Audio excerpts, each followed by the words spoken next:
What is up, all my fellow weebs and weebettes? It is I, Anime Alex, back again with another stream. I know it's been a while and there's a lot of life updates, but we will get into that in another time.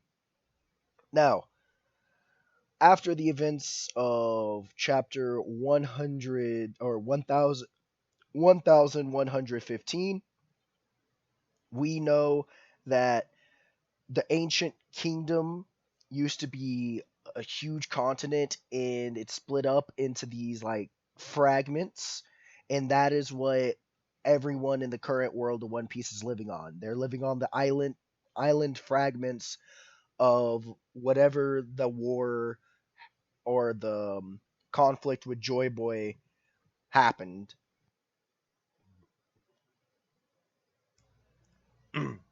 This is actually important information that actually ties in a lot of the end game characters of One Piece.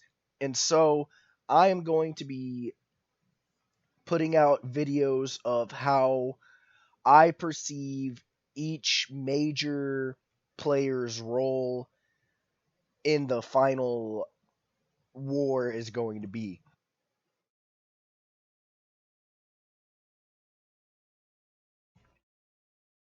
First, we are going to start with my theory on what the One Piece is and how Roger and Shanks plays into the story. First, I believe the One Piece is the eternal flame. The reason why I know this or I theorize this is Vegapunk is trying to recreate the eternal flame, which that is why he created the mother flame.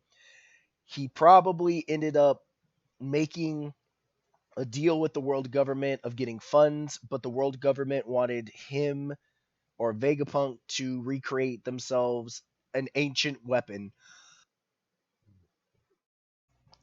This ancient weapon is probably modeled after Uranus, which is why when we see the events of the Lucia Kingdom happen, that is why Emu wanted to test the weapon. If Emu already had access to Uranus, right, he would probably need the Eternal Flame to activate it. So instead, he just made an artificial ancient weapon using an artificial power source, which is why the Gorosei are trying to save the Mother Flame in Egghead.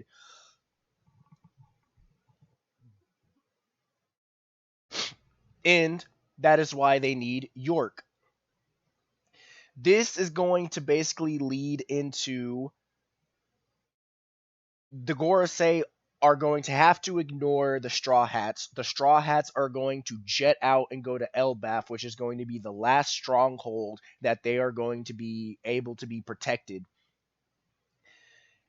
The world government, I don't know, they either save the Mother Flame or the Mother Flame gets destroyed and York has to make another Mother Flame like during the events of Elbaf, which will set up for the final war arc, which is after Elbaf. But other than that, we know that Joy Boy probably took the Eternal Flame from the Ancient Kingdom, or the 20 Kings try to jump him for it. He then put it in one place, which was Raftail.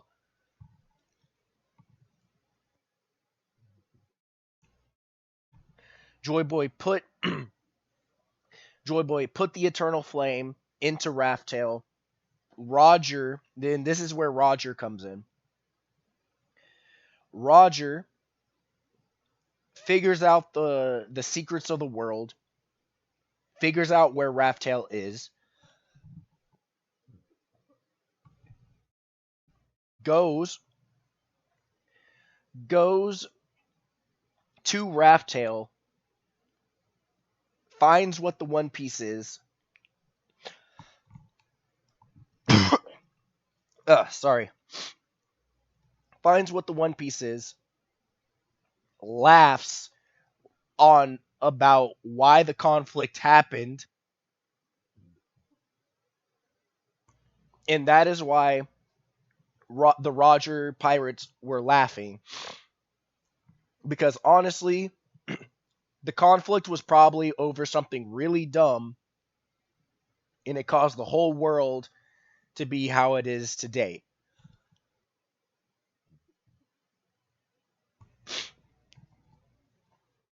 Roger, knowing the about the prophecy, did not take the One Piece. He just left it there because he knew that the Nika fruit has to play a role in order to take down the world government.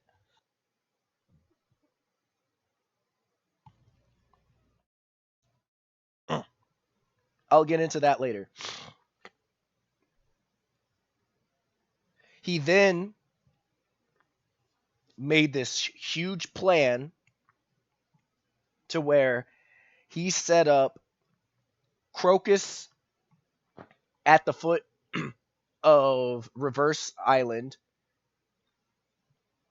which, if you look at or not Reverse Island, Reverse Mountain, if you look at Reverse Mountain, it makes an X. That is probably where Raftel is, because X marks the spot. And once you get past Lodestar, it is the red line on like Reverse Mountain side, which means there's probably some secret like island inside Reverse Mountain or underneath it, and Crocus is there. Rayleigh is there at Sabaody on the other side because Rayleigh is coding ships because he knows the world is going to sink. Shanks, this is where Shanks's role is played. Roger told Shanks everything. Shanks was going to uphold Roger's will by finding the Nika fruit and giving it to the rightful owner. That is why Shanks attacked Who's Who's ship, and Shanks took the Nika fruit. Shanks was looking for Ace because he believed that, and Roger even believed that his son was going to be the chosen one. Sorry, I had to go do something downstairs. Anyways, so back to what I was saying. Shanks knew about the prophecy. He knew about the Nika fruit. Shanks goes and takes the Nika fruit from Who's Who's CP9 caravan. Shanks tries to take it to Ace. That is why he goes to like Fuchsia Village.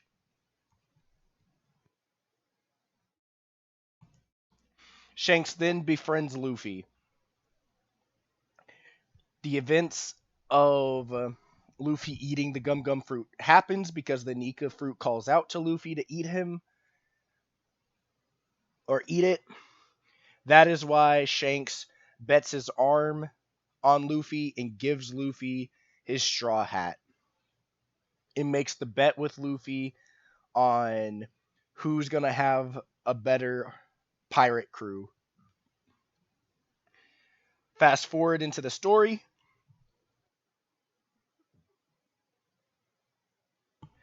After these events happen,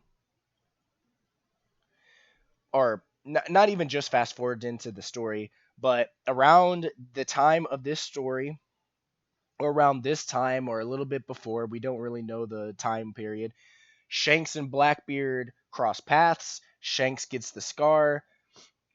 Shanks knows Blackbeard's like plan. Shanks has been knowing about Blackbeard's plan for a long time. When we see Shanks, he was trying to warn Whitebeard to call off Ace because he knew Blackbeard was going to start a war between the world government and Whitebeard, which then erupts into the Paramount War. And he knew he was going to do this because this was an easy way for Blackbeard to kill Whitebeard, take his fruit, and gain fame, since the whole world war was going to be broadcasted worldwide. I will get into more of Blackbeard's plan in his own video segment later, so we are just going to keep it to Shanks.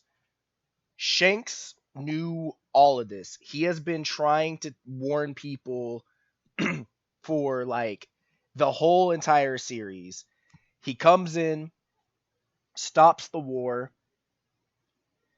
then then after he stops the war, he then waits for Luffy to awaken the devil, awaken the Nika fruit.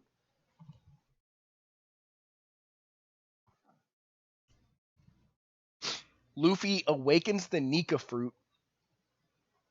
Shanks then says it's time to get the One Piece because he knows that Nika or Luffy is going to is supposed to be the chosen one to obtain the One Piece. So Shanks is going to be at Raftail. Shanks's role is probably going to be the gatekeeper of the One Piece. Shanks already knows where Raftail is at. Shanks already basically knew everything and was essentially overseeing Luffy's whole journey to see if he gets to the point where he needs to be.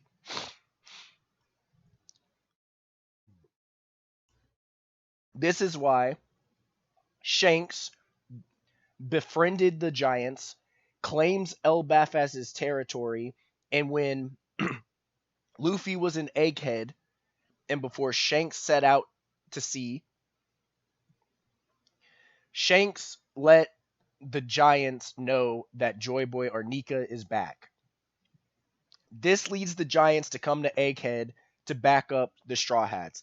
Shanks is already out going to the One Piece, and he is going to sit there and basically camp the One Piece until Luffy comes, and then we will get Luffy versus Shanks for the One Piece.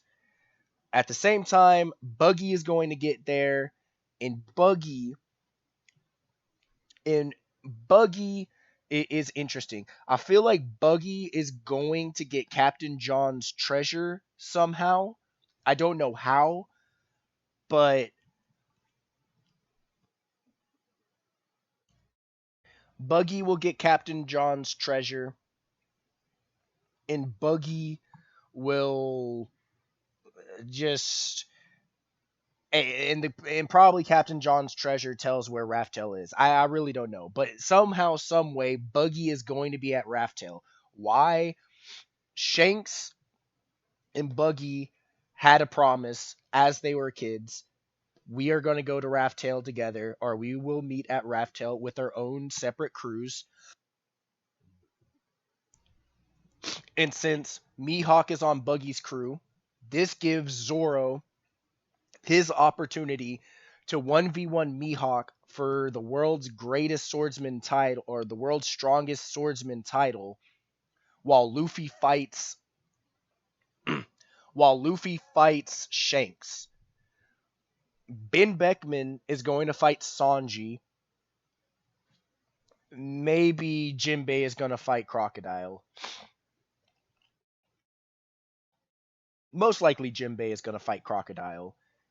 And everyone else there's just going to have to like pick someone to fight, and it's going to be a huge battle royale, which is what Oda teased at and hinted at, that the battle of One Piece is going to be. It's going to be a mad dash between Shanks, Luffy's, and Buggy's crew. All while Blackbeard is going to wait in the shadows and then take the One Piece when everyone is weakened. So, after Luffy defeats Shanks and basically they finish their little like rivalry and whatnot, Blackbeard's gonna swoop in and the the eternal flame. Probably because Hachinose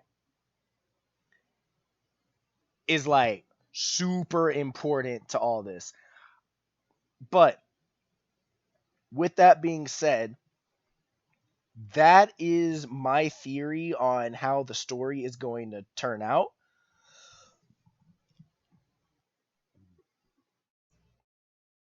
That is my theory on how the story is going to turn out. And that is how Shanks plays a part in this whole like story. The story was basically Shanks plays this Gandalf role and he plays this messenger role. Shanks is supposed to find and shepherd like the second coming of Joy Boy,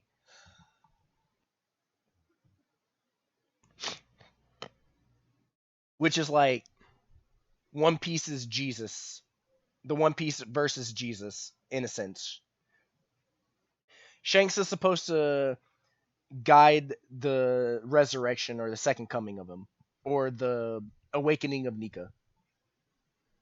While this is happening, he's also keeping tabs on Blackbeard because he knows Blackbeard is this chaotic force that can throw a monkey wrench in the whole prophecy.